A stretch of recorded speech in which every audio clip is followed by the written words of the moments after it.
नमस्कार, आप देख रहे हैं स्टेट टुडे न्यूज। मैं हूं आपके साथ हर्षिता। आइए करते हैं खबरों से शुरुआत।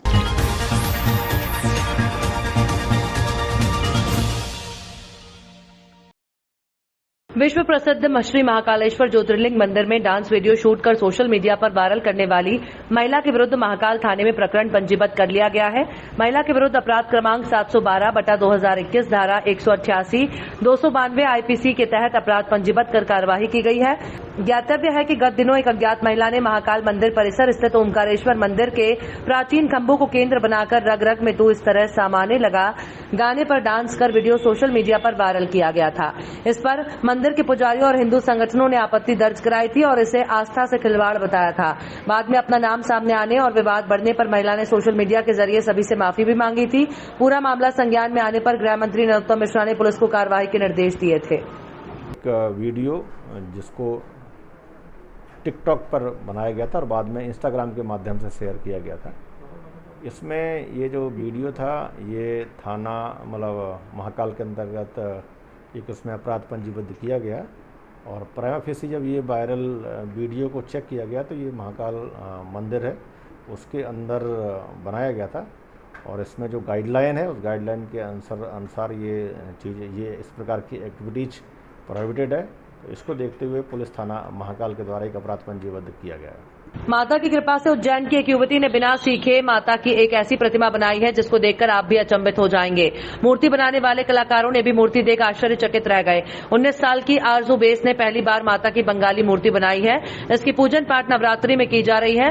परिजनों ने बताया कि हमें भी विश्वास नहीं था कि इतनी सुंदर मूर्ति आरजू बना पाएगी। कहते हैं कि कुछ करने की इच्छा हो तो भगवान भी उसका साथ देता है। ऐसा ही आरजू के साथ हुआ। उज्जैन के इंदौर गेट पर रहने वाली आरजू ने माता अम्बे की एक मूर्ति ऐसी बनाई है जिसको देखकर हर कोई आश्चर्यचकित रह जाएगा। आरजू ने कभी मिट्टी की मूर्ति नहीं बनाई है, पहली बार ही इस मूर्ति को बनाया है। आरजू के घर में सालों से माता की पूजन फोटो रखकर ही की जा रही थी। इसी को देखकर आरजू के मन में विचार आया कि क्यों ना मूर्ति बनाई जाए और उसने गढ़कालिका स्थित मूर्ति बनाने वाले कलाकारों के पास जाकर सीखने की कोशिश की, लेकिन किसी ने उसे सिखाया नहीं। प्रतिदिन जाने पर कलाकारों ने उसे मिट्टी और अन्य सामान दे दिया, जिसके बाद घर पर ही माता की प्रतिमा बनाना शुरू की और 2 सप्ताह में माता की खूबसूरत प्रतिमा का निर्माण आरजू ने कर दिखाया। मूर्ति बनाने वाली आरजू ने बताया कि बचपन से माता की पूजन कर रही हूँ। हर कोई गणेश जी की मूर्ति बनाता था, इसलिए माता जी की बनाई।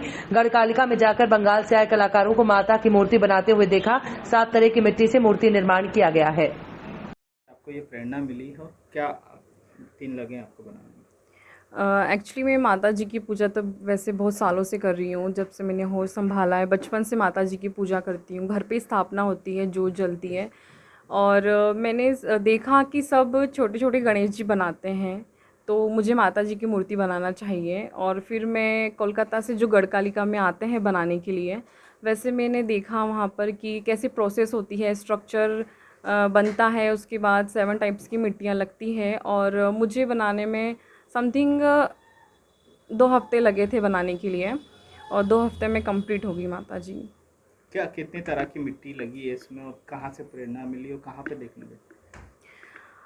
मैं मिट्टी वहीं से गढ़कालिका से लेकर आई थी और जैसे कि मैंने बताया कि जैसे पूरी प्रोसेस जैसे होती है वैसे ही मैंने घर पे किया। उन्होंने बोला मुझे कि आप मिट्टी ले जाओ और घर पे ही माता जी बनाओ। फिर मैंने घर पे माता जी बनाई। वैसे मुझे भी यकीन नहीं था कि मैं उन जैसी माता जी बना लूँगी, लेकिन बन गई। फर्स्ट टाइम में ही मुझसे माता जी बन गई।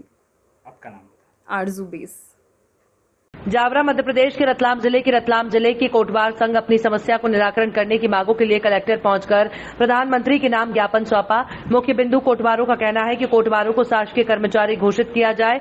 अगर घोषित करने में विलंब लगता हो तो कोटवारों का वेतन कलेक्टर दर से दिया जाए और कोटवारों ने शासन द्वारा दी हुई भूमि का मालिकाना हक दिया जाए। कोटवार की वर्दी ब्लू को चेंज करके खाकी वर्दी दी जाए। ऐसी अनेक मांग को लेकर आज कोटवार संघ ने प्रधानमंत्री के नाम ज्ञापन सौंपा।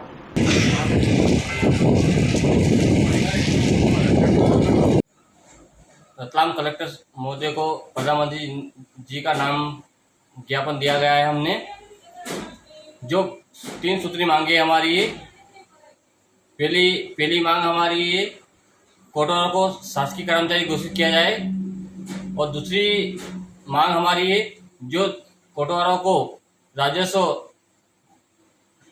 शासकीय जमीन दी गई है वो मालिकाना हक दिया जाए। तीसरी मांग हमारी कलेक्टर रेट हमको वेतन मिला जाए।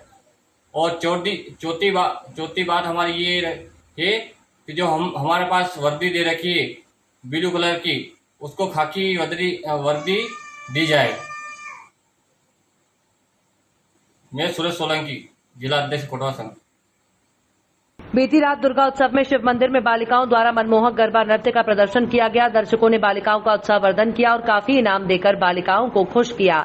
सभी दर्शकों ने बच्चों की प्रशंसा भी की।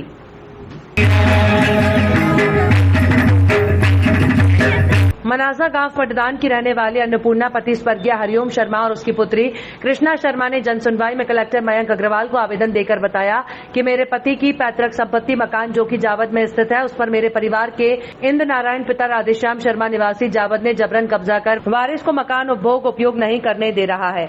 पुत्री कृष्णा शर्मा ने बताया कि हम मां बेटी ने इसके लिए पुलिस, कलेक्टर और सभी जगह आवेदन देकर बताया कि हमारे नाम मकान होने के बाद भी मेरे ताऊजी ने उस पर कब्जा कर रखा है और हमें हमारा मकान नहीं दे रहे हैं और झगड़ालू किस्म के होकर हमसे झगड़ा करते हैं। इस संबंध में मैंने सीएम हेल्पलाइन नंबर 181 पर भी शिकायत दर्ज कराई है। अब मुख्यमंत्री शिवराज सिंह चौहान कहते हैं कि मामा भांजियों को कभी परेशान नहीं होने देंगे। अब एक बेटी मुख्यमंत्री मामा शिवराज सिंह चौहान से न्याय की उम्मीद लगाए बैठी है। आपका नाम? कृष्णा पंचोली। आज आप जनसुनवाई में कलेक्टर ऑफिस में क्या समस्या लेकर आए? समस्या सर ये है कि मेरा जावद में मकान है और मेरे ताऊजी उस पर कब्जा करके बैठे हैं। वो छोड़ नहीं रहे हैं। वो जब भी हम जाते हैं आगे से यहाँ तक आ गई हूँ मैं, थाने कचहरी सब कर लिया, लेकिन कोई मेरी सुनवाई नहीं कर रहा है। इसलिए आज मैं यहाँ आई हूँ तो सर ने भी आज सुनवाई नहीं करी। अब आप बताइए मैं क्या करूँ सर? मैं अकेली हूँ, मम्मी पर बूढ़ी है, उसको लेके मैं इधर उधर घूमती रहती हूँ सर। मेरा ससुराल राजस्थान में, वहाँ से जाना आना सर बहुत परेशानी आ रही है मेरे को। परिवार वाले मकान दे नहीं रहे हैं, मैं किराए के मकान में रह रही हूँ, उसके बावजूद भी कोई मदद करने के लिए इससे पहले आपने कहीं आवेदन दिया है? सर मैंने थाने में भी दिया, एसडीएम कार्यालय में भी दिया सर, मैं आज कलेक्टर में भी आई हूँ, पहले भी दे चुकी हूँ। इससे कोई ये नहीं है। किसने आपके मकान पर कब्जा कर? सर मेरे ताऊजी हैं इंद्र नारायण जी शर्मा, जो बड़ी होली खोर दरवाजा में रहते हैं।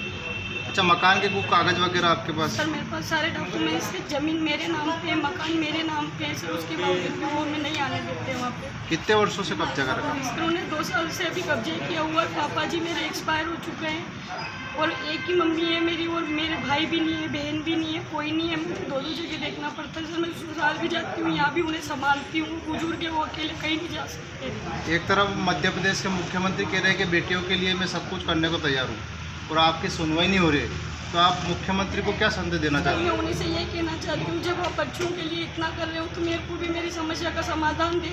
मेरे को भी घर दिलाए ताकि मैं उसमें मेरी मम्मी के साथ रह सकूँ, और दुकान दिलाए ताकि मैं उसमें कुछ मेरा व्यवसाय चला सकूँ और हमारा काम कर सकूँ। हमारे पास इतने पैसे भी नहीं है सर कि मैं जगह जगह थाने कचहरी करती फिरूँ, अकेली घूमती फिरूँ।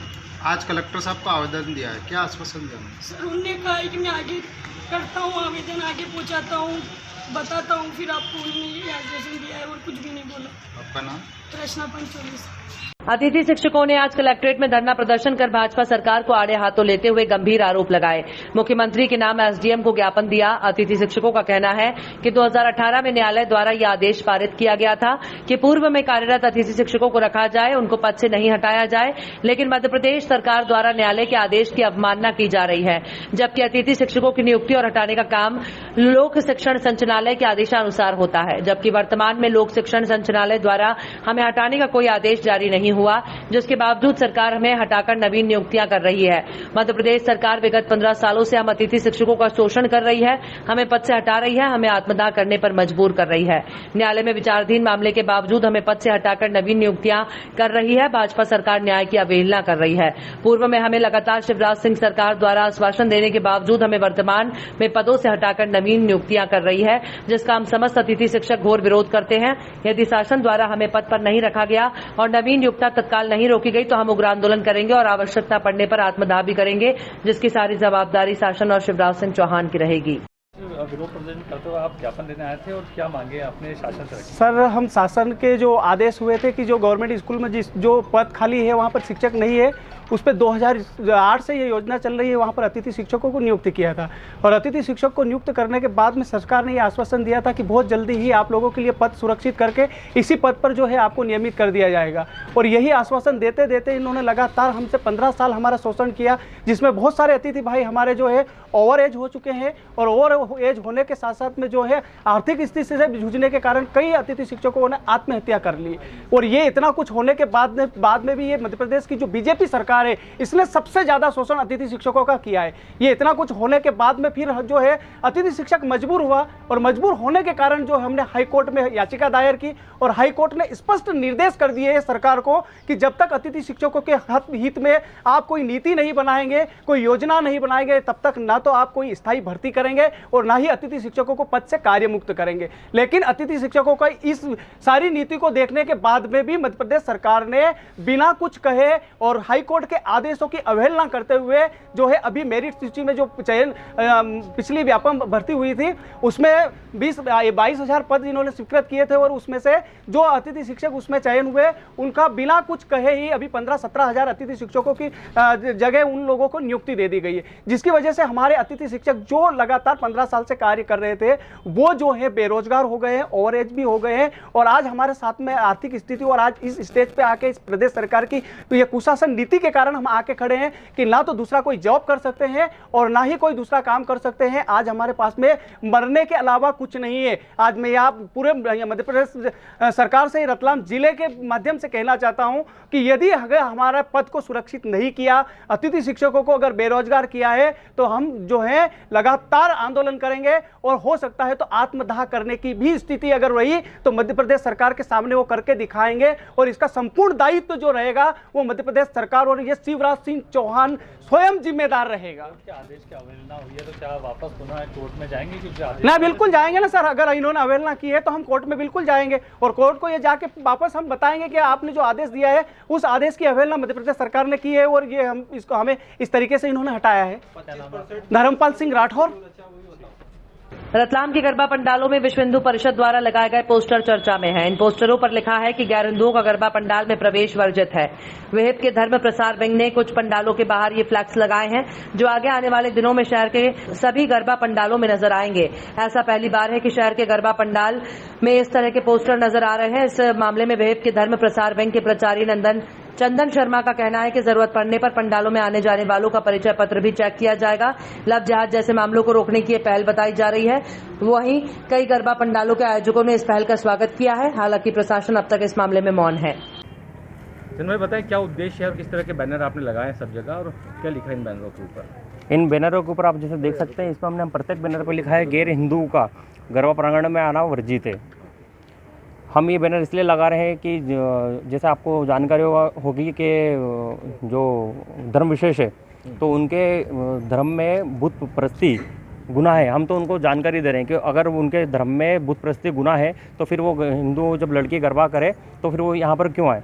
और आपने देखा कि इतिहास में हिंदुओं के मंदिरों को तोड़ा गया है पहले भी, तो उनको इतना प्रेम है, अगर उनको इतना प्रेम है गरबे देखने में करने में, तो फिर अपने घर की महिलाओं को, बहन बेटियों को क्यों नहीं भेजते। तो कहाँ आपने लगाए हैं, कितने रतलाम में प्रत्येक जहाँ गरबा हो रहा है वहाँ प्रत्येक प्रांगण में लगाए हैं, और ग्रामीण क्षेत्रों में भी लगाए जाएंगे। इसके बावजूद भी अगर कोई गैर हिंदू आता है तो क्या करोगे? चेक कैसे करोगे आप हिंदू है कि ये कोई और? आपने देखा है जम्मू कश्मीर में जिन शिक्षकों को मारा आईडी देखकर, हिंदू देखकर मारा है, तो क्या हम आईडी देखकर उनको रोक नहीं सकते गरबा प्रांगण में आने से? आप लोगों ने ये जिम्मेदारी किसको दी है? ये प्रत्येक जो समिति यहाँ पर काम कर रही है, जो गरबा प्रांगण की समिति, हमने उनसे चर्चाएं की है। उनकी भी वो था कि भाई यहाँ पर गैर हिंदू ना आए, क्योंकि आपने देखा है कि निकिता तोमर वो भी इसी प्रकार से लव जिहाद का शिकार हुई, फिर बाद में अपनी कई लड़कियाँ हिंदू लड़कियाँ जो सूटकेस में पाई गई। कुल मिलाकर लव जिहाद इससे बढ़ता है, आप मानते हैं सब कि इसी? जी हाँ, बिल्कुल इन चीज़ों से लव जिहाद बढ़ता है। रोक लगेगी ऐसे, मगर आप उनको रोकते हैं यहाँ पे आने से, तो ये मान जाएंगे लोग? हाँ, बिल्कुल रोक लगेगी, क्योंकि पहचान छुपा के भी तो आते हैं ये लोग, हमेशा पहचान छुपा के करते हैं। हाँ, वो आपका कहना सही है कि पहचान छुपा कर आते हैं, लेकिन हम पूरी कोशिश करेंगे कि उनको चिन्हित करें, पहचानें और पहचानने के बाद वो प्रशासन को सूचित करें। हाँ मयूर जी, अभी जो देखने में आया है कि विश्व हिंदू परिषद धर्म प्रसार वाले आए थे आपके यहाँ, एक बैनर पोस्टर लगा गए हैं, उसमें लिखा है कि गैर हिंदू का गरबा प्रांगण में आना वर्जित है। इसको किस तरह से रोकेंगे आप लोग? विश्व हिंदू परिषद वाले हमारे बंधु आए थे, उन्होंने हमसे गरबा आयोजकों से ये निवेदन किया कि हम लोग इस तरह के बैनर, तो हमने बहुत अच्छी बात है, इस तरह के कार्य होने भी चाहिए, क्योंकि आजकल सामान्यतः ये देखा जा रहा है कि एक वर्ग विशेष के लोग हमारे हिंदू धर्म के त्योहारों पर आकर इस तरह का न्यूसेंस करने की कोशिश करते हैं, और कई आपत्तिजनक लोग इस तरह यहाँ आते हैं जिनका उचित किसी और तरह, इनका इशारा किसी और तरफ जाता है। तो मैं विश्व हिंदू परिषद के भाइयों का हृदय से स्वागत करना चाहूँगा इस पहल के लिए, और समस्त गरबा आयोजकों से भी ये कहूँगा कि इस तरह से सहयोग कर हमारे धर्म को बचाने में अपना सहयोग प्रदान करें। आप भी एक गरबा आयोजक के समिति में हैं, आप किस तरह से इन चीज़ों को रोकेंगे? मतलब आप किस तरह से पहचान? हमारे जितने भी वॉलंटियर्स हैं सबके पास पासेस हैं, और वो सब कार्यकर्ता सामान्यतः तौर पे हमारे यहाँ कॉलोनी का गरबा है, आसपास के लोग आते हैं, हम सबसे परिचित भी हैं, और कोई इस तरह का हरकत करने वाला जैसे मोबाइल से शूट वूट करने वाले लोग रहेंगे तो हमारे कार्यकर्ता सजग और सतर्क रहते हैं, उनको सबको हटाने का कार्य करते हैं। प्रायतः सामान्य तौर पर तो महिलाएं अंदर, हम केवल महिलाओं को एंट्री देते हैं, और जेंट्स प्रांगण से काफ़ी दूर रहते हैं। खबरों में फिलहाल इतना ही। आप देखते रहिए स्टेट टुडे न्यूज़।